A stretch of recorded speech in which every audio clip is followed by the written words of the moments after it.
Ya, bismillahirrahmanirrahim. Assalamualaikum warahmatullahi wabarakatuh. Hari ini untuk mata kuliah teknik pemesinan dan mesin atas kelas B, untuk kelas B lanjutan dari materi minggu lalu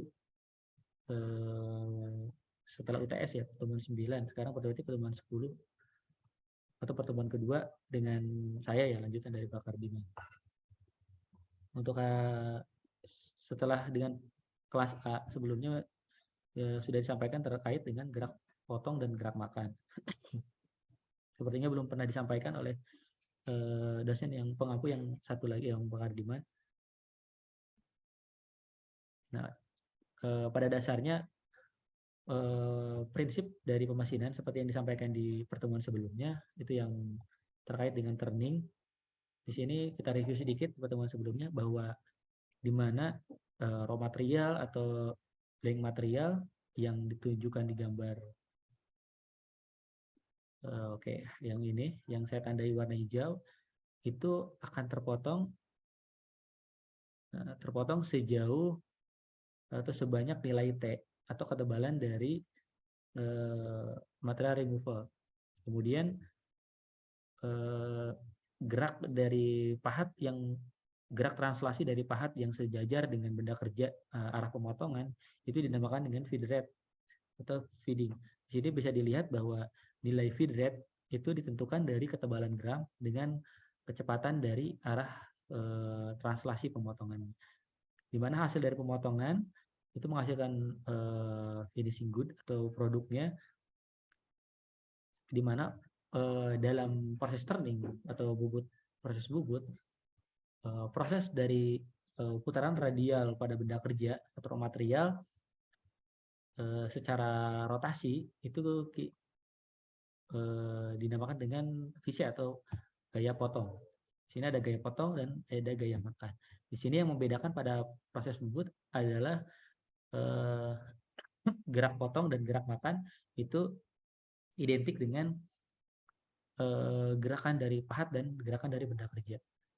Ini cukup reviewnya, kita langsung ke materi. Nah, di sini ada proses tadi yang pada saat review. Pada proses mesin bubut atau turning, di sini dapat dilihat pada gambar bahwa pahat bergerak, kita ulangi. Di sini dibedakan gerak potong dan gerak makan. Di sini disimbolkan dengan arah panah, ada panah hitam dan warna putih. Panah hitam untuk gerak potong dan warna putih untuk gerak makan. Gerak makan atau feed rate tadi ya. Gerak potong itu untuk cutting speed. Di mana untuk proses bubut itu identik dengan gerak potong atau cutting speed-nya itu identik dengan arah gerak benda kerja. Dapat dilihat di sini arah benda kerja yang warna hijau, yang warna hitam pada gambar di samping kiri itu arah putaran yang hitam itu adalah arah putaran rotasi dari benda kerja atau chuck spindle yang memutar pada benda kerja. Terus kemudian arah gerak makan di sini dapat dilihat pada saya tandai warna merah. Di sini ada arah gerak makan, yaitu gerak translasi dari pahat. Di mana gerak translasi dari pahat itu bergerak dari arah awal atau dari ujung benda kerja, dia memotong ke arah titik koordinat yang dikehendaki di akhir. Adapun satuannya untuk gerak makan bisa milimeter per menit, lebih cepat dibandingkan dengan arah pemotongan atau gerak potong dari benda kerja atau meter per menit. Arah putaran dari spindle atau gerak potong yang berputar itu dapat dilihat dari bagian depan. Bagian depan. Jadi kalau kalian lihat dari bagian depan, arah putarannya ke kiri berarti dia berputar berlawanan arah jarum jam. Dapat dilihat juga pada pahatnya, karena dia berputar berlawanan arah jarum jam, arah pahat kemudian ditempatkan di arah kanannya. Kemudian karena ada arah kanan, ini kita namakan dengan pahat kanan. Kenapa pahat kanan? Karena jika kita menggunakan tangan kanan untuk bergerak ke arah kiri, ya dari kanan ke arah kiri ya. Nah, berarti arah kanan harus arah pahatnya. Nah, di situ disebutkan bahwa pahat kanan seperti di tangan kanan itu arah jempolnya itu adalah titik untuk adanya arah pemotongan atau materi removal antara tools atau pahat dengan benda kerja. Ini konsepnya sama seperti yang di overview tadi. Terus kemudian adapun berbagai jenis dari bubut, diantaranya yaitu, nah di sini ya, di sini ada 3 buah jenis bubut. Secara definisi di sini turning proses atau bubut di sini pahat yang digunakan adalah bermata potong tunggal. Jadi maksudnya mata potong tunggal itu arah kontak dengan benda kerjanya hanya di bagian ujungnya saja. Buat dilihat di sini bermata potong tunggal. Bagian ujung yang terkena kontaknya. Terus kemudian di sini tadi sudah dijelaskan bahwa gerak potong dan ada gerak makan pada proses turning. Gerak potongnya berupa putaran pada benda kerja tadi spindle-spinnya, terus kemudian gerak makannya berupa gerak translasi pahat. Gerak translasi kalau yang tadi gerak potong adalah putaran benda kerja spindle, terus kalau pahatnya diam tidak berputar, tapi arah gerak translasinya itu dinamakan gerak makan. Pada bubut silindrik sama seperti yang dicontohkan tadi, dia bergerak dari arah kanan ke kiri ke arah titik ini. Nah, itu yang dinamakan gerak translasinya, sehingga gerak translasinya tersebut menghasilkan nilai dari feed rate-nya atau gerak makan. Terus kemudian yang kedua adalah ada bubut muka atau bubut facing. Di mana bubut facing seperti namanya, dia memotong di bagian permukaan ya, seperti yang tipe dari pahat yang digunakan adalah pahat misalnya sisipan di bagian ujungnya saja, berarti bubut muka ini hanya diperlukan seperti bentuknya dia pahatnya tipis, berarti hanya untuk menghaluskan atau membuat muka tidak terlalu tebal seperti pembubutan silindrik. Dia membuat di bagian permukaan dengan ketebalan yang tidak terlalu tebal dibandingkan yang lainnya. Terus kemudian diperhatikan arah gerak feeding atau feed rate-nya, ini dia sesuai translasinya. Jadi translasi dari pahatnya itu dari arah titik awal ke titik yang dituju misalnya sampai sini. Berarti itu menunjukkan bahwa feed rate-nya atau gerak makannya yaitu dari arah luar ke arah senternya dari benda kerja. Berbeda dengan yang berikutnya adalah bubut alur atau grooving. Seperti namanya, dia membuat alur atau grooving. Alur yang dimaksud itu dia membuat permukaan, membuat permukaannya menjadi berbentuk alur seperti ini. Begitu juga dengan arah pahatnya, seperti yang serupa dengan yang dibuka atau facing. Jadi bubut alurnya itu bergerak secara translasi dari luar ke arah center, sehingga arah kontaknya tadi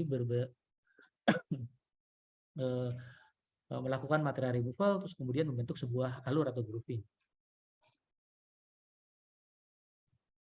Kemudian contoh berikutnya itu ada bubut cut off atau pemotongan. Itu terlihat dari jenis tools atau pahat yang digunakan, dia lebih seperti pahat ya, lebih seperti pemotongan. Dan yang dibentuk juga bukan berbentuk grooving. Tadi kan grooving ya, berbentuk alur, sedangkan yang ini berbentuk cut off. Bahkan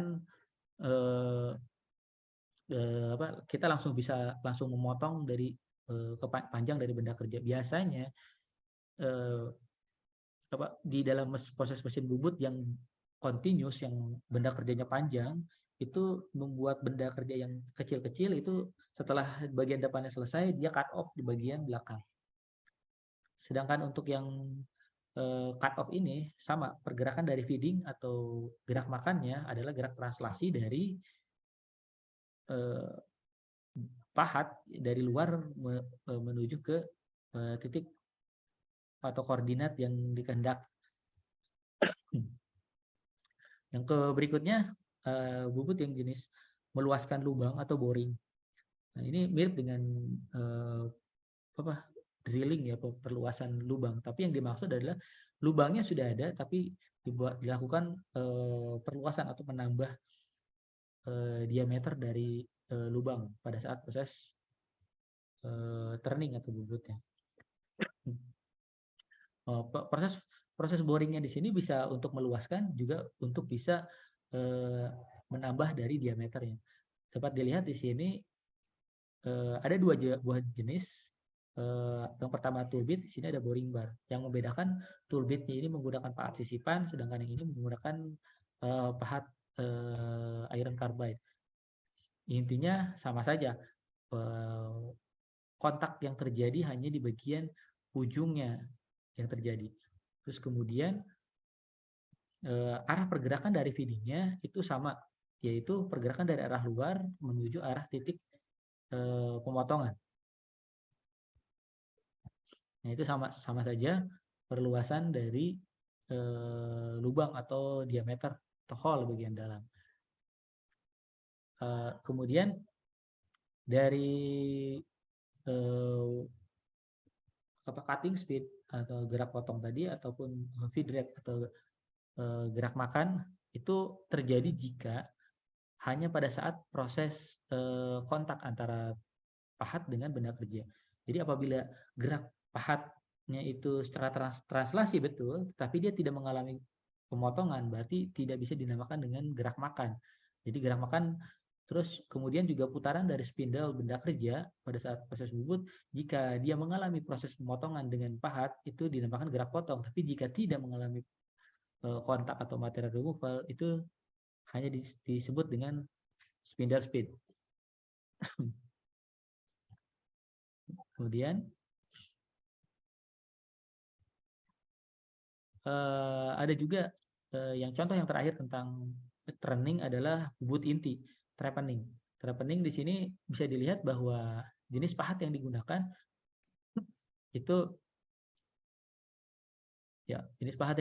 itu lebih ke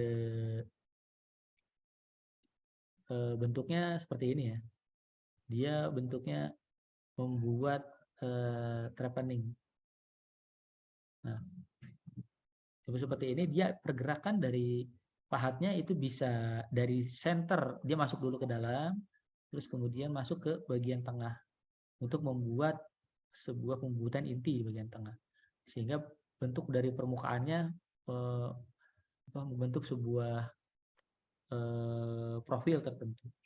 Atau pergerakan yang lainnya bisa saja bukan dari atas, tapi dia bergerak masuk, terus turun ke bawah, terus bergerak lagi ke arah dalam.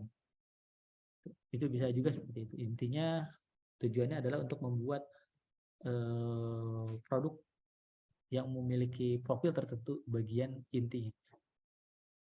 Oke, sampai turning ada yang mau ditanyakan dulu, silakan.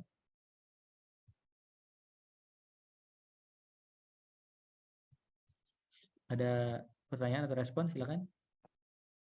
Oke, jika tidak ada, kita lanjut. Setelah tadi turning atau bubut, di sini ada contoh berikutnya, yaitu gurdi atau drilling. Berarti drilling bahasa asing, gurdinya bahasa Indonesia. Proses gurdi pada mesin gurdi agak berbeda dengan proses turning tadi. Sedangkan kalau yang tadi yang berputar itu adalah benda kerja, yang bergerak memotong adalah memakan adalah pahatnya. Sedangkan yang di sini dua-duanya berputar adalah pahatnya. Di sini bisa dilihat arah putaran dari pahatnya itu dinamakan dengan gerak potong, satuannya meter per menit. Sedangkan arah translasi ke arah benda kerja yang mengalami pemotongan itu dinamakan gerak makan. Lagi-lagi sama seperti turning. Dinamakan gerak potong dan gerak makan jika dia mengalami kontak dengan benda kerja. Jika tidak mengalami kontak, itu hanya dinamakan dengan putaran spindle atau arah pergerakan koordinat dari titik tertentu ke titik tujuan. Secara definisi, mesin gurdi proses pada mesin gurdi ini menggunakan pahat yang bermata potong jamak. Mata potong jamak yang dimaksud adalah pada saat pahat yang digunakan ini, yang ini itu tidak seperti turning tadi, dia hanya satu titik yang mengalami kontak. Sedangkan yang di sini dia mengalami kontak sesuai dengan mata potong. Misalnya mata potong yang digunakan ada lebih dari satu ya, misalnya ada 2, ada 4. Nah itu otomatis pada saat satu putaran, kalau misalnya mata potongnya 4, berarti ada 4 kontak atau 4 kali pemotongan pada benda atau perluasan diameternya. Di sini dijelaskan ada gerak potong dan ada gerak makan. Gerak potong tadi sudah dijelaskan. Gerak potong adalah putaran dari pahatnya. Sedangkan gerak makan adalah gerak translasi pahat. Lagi-lagi potong maupun makan adalah pada saat kontak antara benda kerja dengan pahatnya. Yang pertama ada proses drilling atau gurdi. Di sini seperti yang biasa, yang tadinya flat tidak ada lubang, dibuat lubang yang baru. Itu adalah proses gurdi. Sedangkan untuk yang selanjutnya ada counter boring, ada perluasan ujung lubang. Di sini lubangnya sudah ada. Lubangnya adalah ini. Ini lubang ya, lubang yang sudah dibuat. Nah, kemudian dari lubang ini dibuat perluasan atau counter boring. Di mana pertama masuk dulu bagian dalam yang sesuai dengan diameter dari hole-nya atau diameter dari lubangnya, terus kemudian ada pahat yang lain, ada lanjutan dari bagian atas dari pahatnya, itu dia melakukan perluasan atau counter boring, sehingga dia memakan dari benda kerja, permukaan benda kerja sehingga membuat alurnya seperti ini ya, mungkin seperti itu. Nah, jadi kurang lebih jadi seperti ini. Itu untuk perluasan lubang atau counter boring. Misalnya biasanya digunakan untuk apa? Ada beberapa komponen baut atau misalnya ada komponen untuk skrup yang dimana si kepalanya itu tersembunyi atau rata dengan permukaan dari benda kerja. Itu salah satu aplikasi. Yang berikutnya ada countersinking. Ini ada penyorokan ujung lubangnya yang membedakan lubangnya sama seperti gurdi atau drilling yang di sini, tetapi dia memiliki bentuk yang membentuk penyerongan atau bentuk arah V ini. Ya, ada arah V ini. Nah, itu adalah setidaknya yang membedakannya. Jadi ujungnya mirip dengan gurdi, tapi dia lebih tajam dan lebih panjang, sehingga dia untuk memudah untuk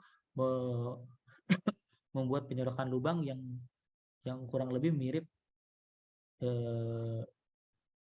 dengan beberapa aplikasi pada yang membutuhkan ujung permukaannya tidak rata, tidak kotak seperti ini, tapi bisa seperti ini. Nah, ini agak mirip dengan yang kedua ya. Ini kedua dan ketiga agak mirip. Yang kedua tadi seperti segi 4, yang ini lebih ke penyerongan. Itu countersinking. Jadi perbedaannya seperti itu. Terus yang berikutnya jenis gurdi yang lain yaitu adalah reaming. Reaming di sini mirip dengan yang di buku tadi. Ini untuk perluasan dan penghalusan lubang, tapi pada proses drillingnya. Reamingnya di sini biasanya dia memperluas hasil dari drilling tadi. Biasanya ada hasil geram atau scrap yang masih menempel dan tidak halus. Biasanya dia perhalus menggunakan reaming. Atau ada menambah dari diameter tapi tidak terlalu banyak. Jadi hanya mengurangi dari geram yang menempel. Yang berikutnya ada gurdi lubang dalam atau dinamakan gun drilling.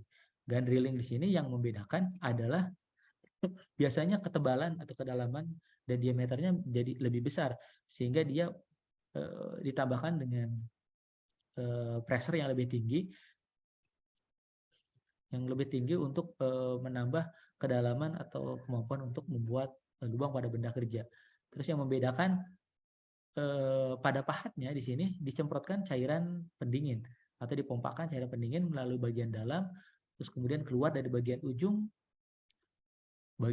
dari pahatnya, sehingga pada saat proses pemotongan itu secara langsung proses pemotongan dicampur dengan cairan pendingin atau coolant.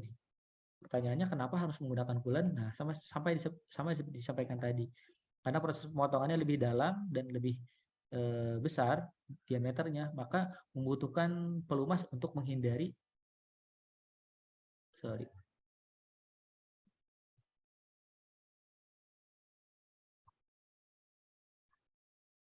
maaf, kepotong. Kita lanjut. Oke. Ya, di sini ada, sudah terlihat ya, ini yang slide-nya sudah terlihat kembali. Sudah terlihat, Pak. Oke.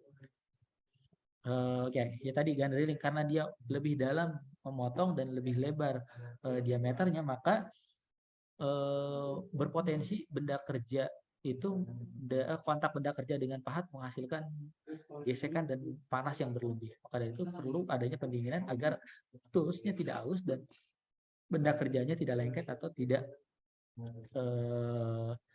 lebih memuai, terjadinya deformasi baik benda kerja maupun pahatnya. Ya, oke. Ada pertanyaan sebelum untuk drilling dan turning tadi? Oke. Bertanya. Ya. Oke, silakan. Jadi Pak, itu untuk drilling itu kayak bikin rongga di dalam gitu ya Pak? Yang mana? Yang proses apa? Gur di lubang dalam, jadi membuat kayak rongga lebih besar di dalam gitu. Guri lubang dalam. Oh, yang ini, yang gun drilling. Iya. Ya, lubang dalam ya bisa membuat lubang di dalam, atau biasanya dia membuat gun drilling itu untuk hasil pemotongan yang lebih dalam. Kan biasanya kita proses drilling kan pendek ya, hanya misalnya 2 mili, 5 mili. Nah, ini misalnya pembuatan yang lebih dalam, misalnya 2 cm atau diameternya 2 cm. Nah, itu kan pemotongannya harus lebih ekstra ya. Nah, makanya di sini namanya kan gun drilling. Jadi dia lebih nge-push lebih kuat dan dengan pompa langsung di bagian dalam. Jadi maksudnya lubang dalamnya itu pada saat pemotongan dalam, sampel gini, kita bandingkan dengan yang proses penyerongan atau dengan gurdi atau drilling biasa. Pada saat drilling biasa, pada saat kita motong, diperhatikan bahwa di bagian dalam itu tidak ada coolant yang masuk kan. Nah, jadi makanya coolant yang disemprotkan di bagian luar itu hanya akan membasahi di bagian luarnya aja, ya kan, di bagian luar, tidak akan masuk ke dalam. Bisa masuk ke dalam dari rongga-rongga dari pahat mata pisaunya, hanya dari sana. Terus kemudian yang membedakan di bagian yang gun drilling itu pada saat kita memotong di bagian dalam, ya, karena pemotongan saya bilang dalam dan lebih lebar. Nah, makanya ada kemungkinan akan terjadi deformasi karena terjadinya panas yang berlebih. Nah, sedangkan yang di bagian dalam sini itu tidak akan mengalami pelumasan menggunakan coolant. Nah, di sini ada ditembakkan atau dipompakan cairan pendingin. Tipikalnya seperti itu. Jadi di bagian lubang dalamnya itu, pembuatan dalam, karena saking lebih dalam daripada biasanya, itu si batangnya, si gunnya itu ada lubang-lubang untuk saluran coolant. Ya, sehingga pada saat pemotongan si coolant-nya langsung menyemprot di bagian dalam. Jadi otomatis si coolant-nya itu si drill-nya itu, si gurdingnya itu kan berputar. Jadi berputar untuk mengeluarkan si geram yang dibawa oleh si coolant-nya itu. Fungsinya itu. Dia bukan membawa keluar. Karena kalau dibawa dari coolant dari luar ke dalam, berarti otomatis ada scrap atau ada geram yang terbawa dari luar ke dalam dan akan melukai si bagian dinding dari hasil pemotongan yang ini. Ini akan melukai. Jadi gitu Akmal. Jadi maksudnya yang dimaksud dengan lubang dalam lebih dalam pemotongannya sehingga coolant sulit masuk, makanya dipompakan ada batang yang di bagian dalam toolsnya itu langsung menyemprotkan coolant. Sedangkan di proses lain itu tidak ada. Biasanya coolantnya terpisah dibandingkan dengan toolsnya. Kalau yang ini tools dengan coolant bersatu. Gitu. Ya, gitu Akmal. Ya, baik Pak. Terima kasih. Oke, lanjut. Oke, proses shawing atau mesin scrub. Di sini saya lihat mesin scrub sini ini sama seperti mesin seperti serut ya. Di sini berbeda dengan yang gurdi dengan yang proses apa satu lagi turning. Nah, itu yang kalau ini berputar berarti ini gerak makan, ini gerak potong. Nah, di sini dilihat dari arah yang bergeraknya saja. Contoh misalnya kalau misalnya yang bergerak adalah pahatnya, oke, pahat misalnya saya tandai pahat dengan warna merah. Nah, pahat yang di sini bergerak, apabila dia bergerak memotong ke arah B, ke arah jalur pemotongan, maka kita namakan gerak potong. Tapi jika gerakannya A atau gerak makan, itu jika dia menambah kedalaman atau menambah ketebalan pemotongan, itu gerak makan. Jika itu yang terjadi, yang kita dilihat dari aspek gerak potong dan gerak makan mesin scrub pada pahatnya. Tapi sedangkan pada benda kerja agak berbeda. Sedangkan kalau benda kerja, si pahatnya berarti diam. Pada saat si pahat diam, jika dia bergerak arah pemotongan ke arah A, nah itu dinamakan gerak potongnya. Sedangkan gerak makan benda kerja jika dia tadi sama menambah ketebalan dari pemotongannya atau gerak pada B-nya. A dan B ini yang membedakan itu ya. Yang kalau yang merah ini gerak makan gerak potong pada table ya atau meja ya. Kalau yang ini berat yang hijau ini pada pahatnya. Ini secara konsep seperti ini. Oke, terus pada dasarnya dia sama seperti turning, pahat yang bermata potong tunggal. Kita dapat lihat pada kontak pada benda kerja itu tunggal atau satu titik saja. Kemudian yang melakukan gerak potong atau shaping dan gerak makan planning, terus benda kerja melakukan gerak makan tadi shaping atau planning. Kedua gerakan ini bersifat translasi bertahap. Yang dimaksudkan dengan translasi bertahap adalah dia nggak bisa melakukan ketebalan tertutup. Misalnya kita mau motong 2 mili, nah kita nggak bisa langsung 2 mili. Itu dari kekuatan dari pahatnya biasanya bisa berakibat patah. Nah, di sini dijelaskan sama seperti yang tadi, dia ada gerak pahatnya itu bisa bergerak potong, bisa gerak makan. Terus juga benda kerjanya bisa potong, bisa makan. Nah, ini yang dimaksud tadi ada shaping, ada planning. Tergantung dari siapa yang bergerak. Kalau misalnya yang bergeraknya pahat itu bisa bergerak potong, bisa bergerak makan. Terus kemudian planning,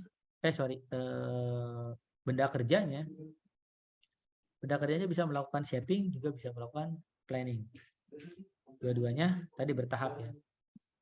Nah, di sini arah gerak potong sama makannya itu dari arah pergerakannya tadi. Karena bisa dilihat kalau misalnya arah pergerakannya itu mirip dengan yang di sini yang dimaksud. Kalau misalnya tadi dia bergerak arah potong di sini, misalnya saya buat di misalnya ini benda kerja warna hijau.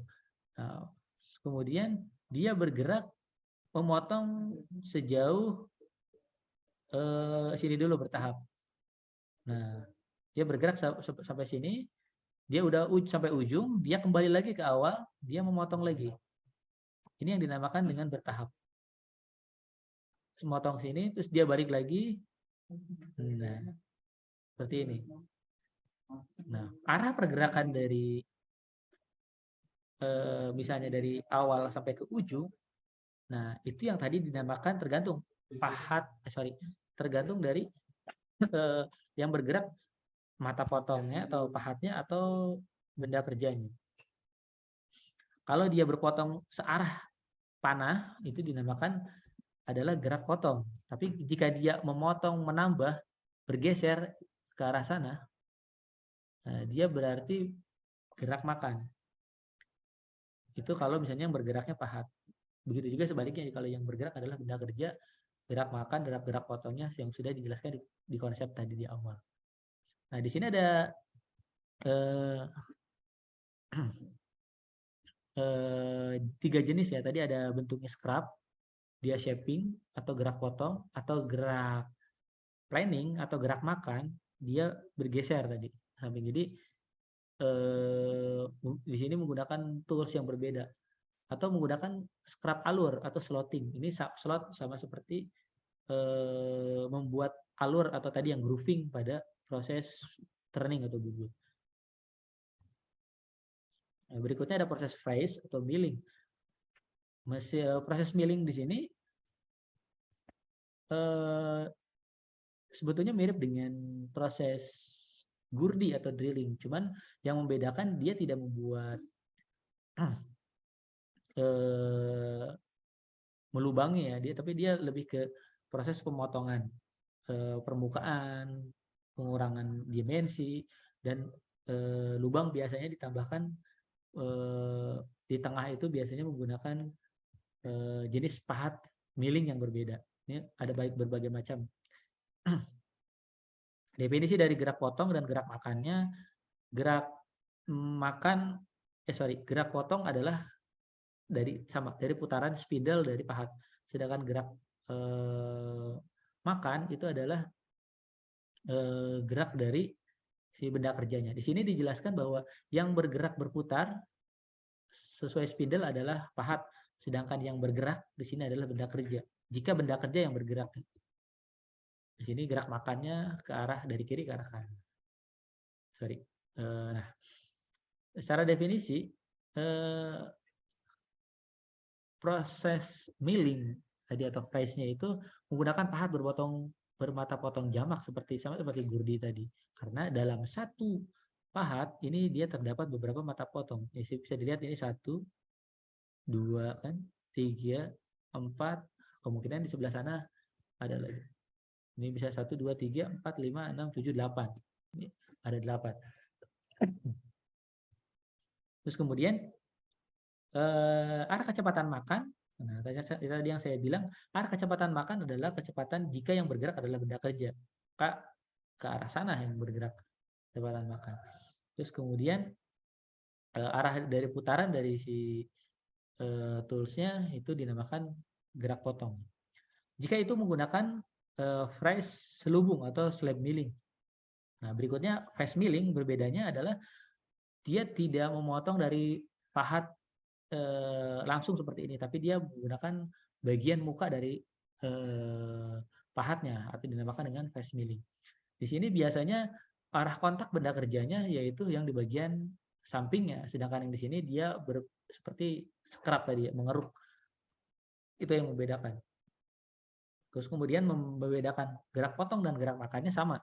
Gerak potongnya adalah putaran dari benda kerja, putaran dari pahat, sedangkan gerak makan adalah putaran dari gerakan dari benda kerja. Yang lagi-lagi sama dinamakan gerak potong dan gerak makan jika dia mengalami kontak antara benda kerja dengan pahat. Kemudian contoh yang lain pada milling. Nah, di sini ada jenis milling yang lain itu menggunakan sama seperti drilling. Yang tadi ada slab milling, terus kemudian ada fast milling. Nah, ini bisa menggunakan end milling misalnya. Dia sama saja seperti yang tadi. Dia misalnya membuat slot. Ya, membuat slot di sini arahnya, terus kemudian yang bergerak adalah benda kerja. Makanya kecepatan makan adalah gerakan dari benda kerja. Sedangkan putaran dari spindle itu gerak potong. Begitu juga dengan jika milling di bagian luar. Bagian luar dia berputarannya diam, nah benda kerja yang bergerak itu adalah kecepatan makannya. Kurang lebih sama. Mau di bagian dalam, dari luar ke bagian tengah, atau bagian dari luar, terus juga bagian slot bagian dalam seperti ini.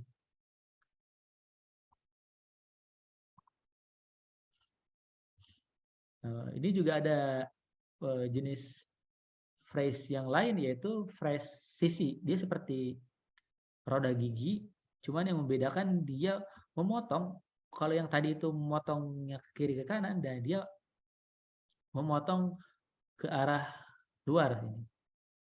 Bisa dilihat arah pemotongannya, dia arah ke sini. Jadi otomatis si benda kerja yang terpotong itu akan terbuang ke arah samping arah pemotongan, itu sebelah sini.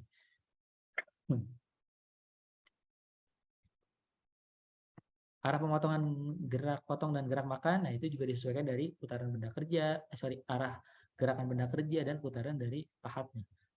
Terus kemudian phrase alur, sama seperti yang tadi, dia membuat alur di bagian dalam atau dinamakan dengan slotting. Dia sama seperti yang sisi, tapi dia tidak pahatnya tidak di sisi, tapi pada bagian ujungnya, ujung-ujung sini yang lebih tajam. Nah, sedangkan ini sewing, bisa sama seperti yang tadi, cut off, dia lebih ke memotong, untuk memotong si benda kerja. Oke, kita lanjut. Ada form milling, ini dia untuk membentuk benda kerja. Dia bentuknya custom. Di sini bentuknya custom, dia sesuai dengan yang benda kerja yang dibentuk. Kalau bentuknya seperti ini, jadi benda kerjanya menjadi bentuk yang custom. Nah, ini yang membedakan hanya dari bentuknya, dari arah putaran gerak potong dan gerak makannya sama. Kemudian ada face ulir. Nah, ini sebetulnya mirip dengan bubut sebetulnya ya. Tapi di sini dikombinasi ada bubut milling, dia untuk membuat trading milling. Jadi dia membuat ulir luar ataupun ulir dalam. Sama seperti turning ya, kalau ini mirip. Cuman bedanya dia mesin yang digunakan mesin milling. Kalau yang ini fresh inti, dia untuk bagian luar. Jadi di bagian luarnya ini yang dia yang dia milling, terus bagian dalamnya dipertahankan, misalnya dia untuk diameter tertentu. Itu namanya hollow milling. Ini ya, kalau digambar dia bisa bentuknya hollow seperti ini di bagian dalamnya aja, atau dia bisa bagian luarnya yang dipotong. Ini. Jadi yang dipotong adalah bagian luarnya. Fresh inti atau milling hollow milling. Oke. Ini yang lanjut ke roda gigi. Untuk roda gigi, pembentukan roda gigi yang seperti kita ketahui ada berbagai jenis. Jadi pertama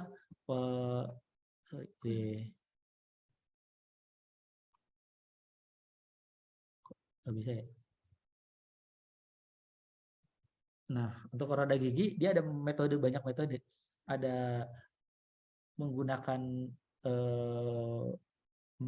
phrase gigi atau cutting, dia dipotong terus kemudian si benda kerjanya secara kontinu ya, nanti sudah dipotong, ini sudah dipotong masuk, terus kemudian keluar, putar lagi, masuk lagi, potong oleh cutternya. Nah, sedangkan gear hobbing itu dia metode generasi. Jadi si gear bagian bawahnya berputar, hobnya berputar, jadi terus menerus dia membentuk. Nah, seperti yang dilihat pada gear hobbing, ukuran dari setiap mata gearnya itu bervariasi. Misalnya di sini dia hanya membentuk bagian dalam, terus dibentuk yang luar, terus kemudian dibentuk hampir jadi, terus kemudian di akhir secara sempurna bentuk dari gear yang dibuat seperti ini. Biasanya ada step-stepnya, dari yang 4 kontak atau 4 atau 5 kontak gear hobbing itu langsung di ujungnya langsung bentuk final. Nah, kemudian ada pembuatan roda gigi menggunakan shaping. Dia juga metode generasi. Di sini dia sama seperti yang tadi, cuman bedanya kalau gear hobbing itu bentuknya spiral, yang ini dia gear dengan bentuk gear, dibentuk secara bergantian ya terus-menerus. Terus kemudian ada juga gear shaping, ini mirip dengan gear hobbing, cuman yang membedakan roda gigi yang berbeda, dia spiral ya, untuk penghalusan. Kalau yang ini roda gigi, misalnya roda gigi gear motor, nah kalau yang ini gearnya misalnya gear spiral. Seperti yang tadi ada pembuatan skrup, ada ulir dalam, ada ulir luar. Nah, di sini yang membedakan jenis prosesnya. Karena ini bentuknya ulir luar, maka yang dibentuk untuk diputar adalah bagian luarnya yang dibentuk. Sedangkan yang ulir dalam dia dimasuk, terus kemudian pahatnya, ya ini pahat ya, pahatnya ini masuk terus kemudian membuat ulir dari di drill terus kemudian dibentuk ulir. Itu yang membedakan ulir dalam dan ulir luar. Terus kemudian yang terakhir ada gerinda. Gerinda yang seperti kita lihat ada batu gerinda, juga ada benda kerjanya yang dihaluskan. Biasanya penghalusannya sangat spesifik ya, seperti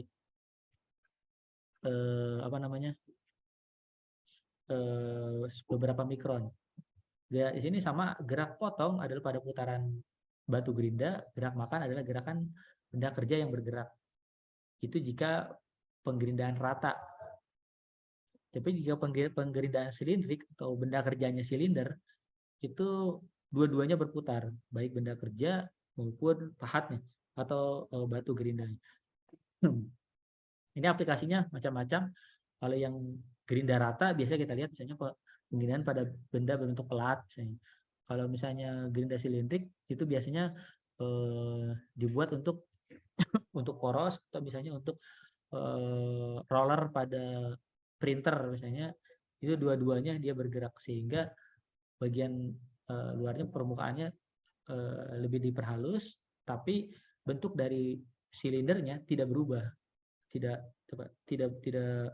mengubah dari kebulatannya. Ini arah gerak makan seperti yang saya sampaikan, jadi satuannya mikron, baik benda kerja ataupun benda kerja 1 dan 2 misalnya.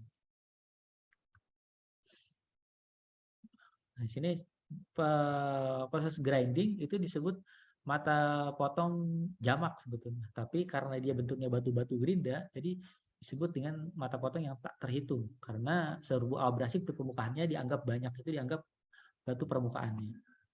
Nah, di sini ada jenis pemakanan radial, plunge grinding, itu sama seperti yang tadi, silindrik. Sedangkan melintang itu bergerak dia dari kanan ke kiri, sedangkan yang tadi seluruhnya terkena kontak. Nah, sedangkan yang ini pemakanan miring angular itu jika ada diameter yang berbeda di setiap ujungnya. Terus kemudian tadi bagian luar, nah, begitu juga dengan bagian dalam ada juga grinding. Ini internal cylindrical grinding. Cylindrical grinding dia untuk penghalusan atau grinding di bagian dalam. Ini ada pemakanan melintang. Sini disebutkan bahwa dia bergerak sudah masuk sini, dia bergerak ke arah bawah. Nah, sedangkan yang untuk pemakanan melintang dia bergerak masuk dari ke mana, digerak masuk, terus dia turun ke bawah, terus dia bergerak ke arah pemotongannya.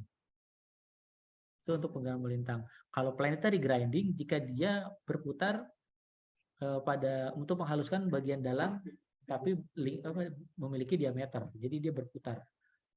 Itu planetary grinding perbedaannya. Terus kemudian ada proses grinding permukaan aktif selubung periferal, jadi berbentuk berprofil, sedangkan berprofil langsung ya, mau 1 atau 2, oleh jika mata potong atau mata gerindanya bulat. Nah, ini membuat menggrinding sesuai dengan arah profilnya. Terus kalau yang ini permukaan aktif muka. Jadi si pahatnya berputar-putar bolak-balik sampai kedalaman atau pemotongan grinding yang dikehendaki. Oke, grinding sampai selesai. Ini ada, mohon dicatat, ada tugas kelompok.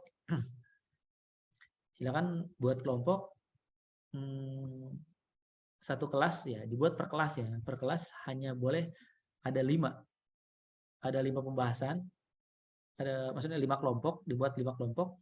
Kalau misalnya satu kelas ada 20, berarti per kelompok hanya 4 orang. Di sini silakan lakukan presentasi, tapi tidak presentasi langsung dengan saya. Silakan presentasinya direkam. Durasi maksimal 20 menit. Nah, itu harus berisi di dalamnya ada pengenalan, terus ada dasar teorinya, terus kemudian penjelasan mesin yang digunakan, objeknya, terus kemudian pahat yang digunakan, contoh objek itu maksudnya kamu mau buat apa? Misalnya mau buat piston atau piston ring atau membuat connecting rod dan lain-lain. Itu dijelaskan objeknya. Terus pada saat membuat itu proses pemasinan yang dipakai itu seperti apa atau mekanismenya.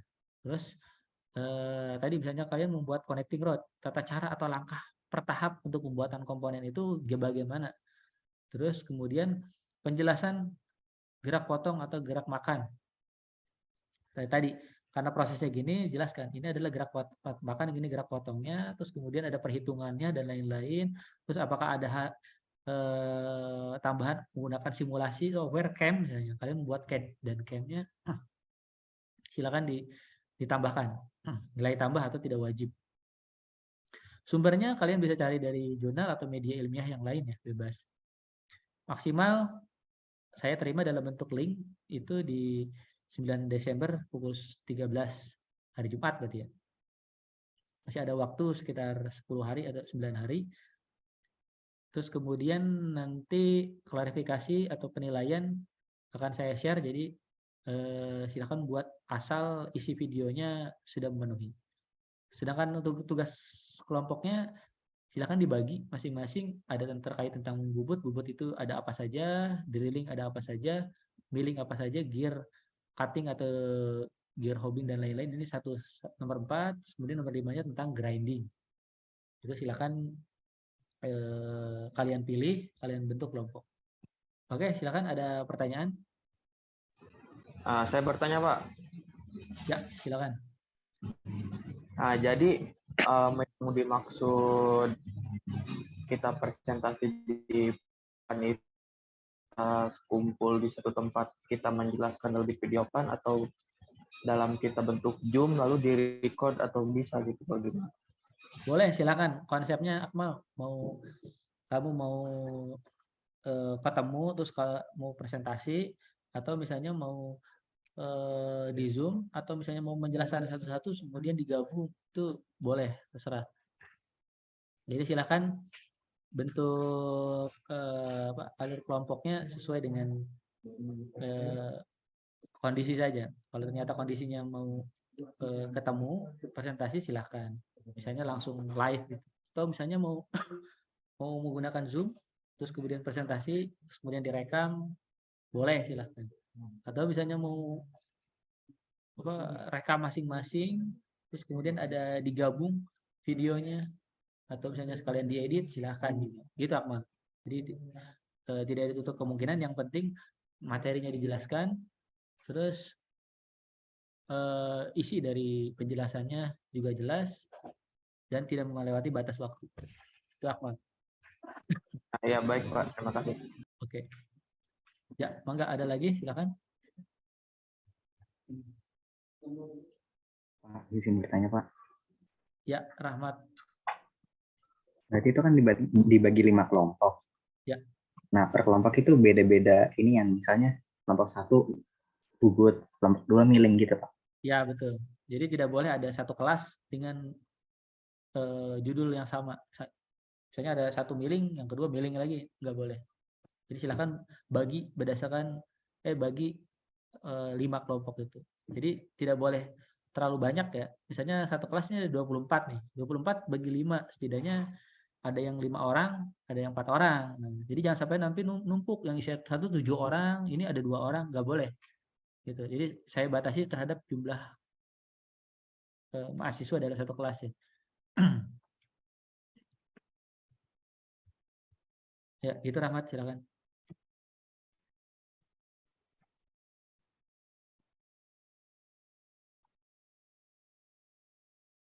Halo? Oke.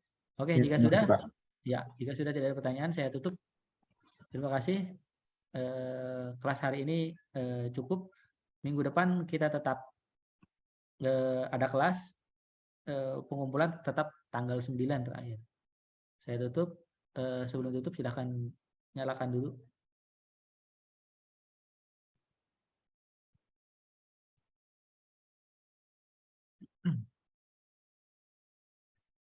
Silakan yang belum.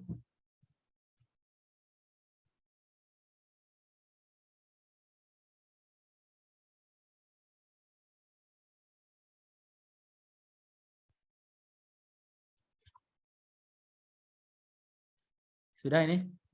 Oke, masih ada yang belum terlihat. Raka, Hafiz, Gesang, Wendri.